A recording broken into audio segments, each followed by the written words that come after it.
I volontari della AIL, Associazione Italiana contro le leucemie, non potranno essere nelle piazze venete per la tradizionale vendita delle uova pasquali. L'ormai tradizionale appunto iniziativa tuttavia non si ferma e corre su internet con consegne a domicilio. Maura Bertanzon.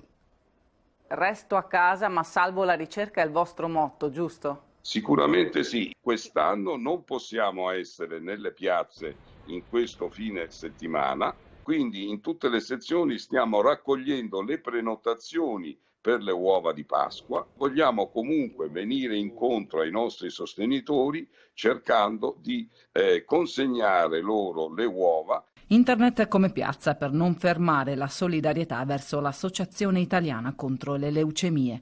L'invito è ad andare sul sito nazionale ail.it o su quelli delle sezioni provinciali per prenotare le uova di cioccolata, che poi quest'anno arriveranno direttamente a casa, ma anche nelle corsie degli ospedali, come ringraziamento a medici, infermieri, assistenti per il loro impegno.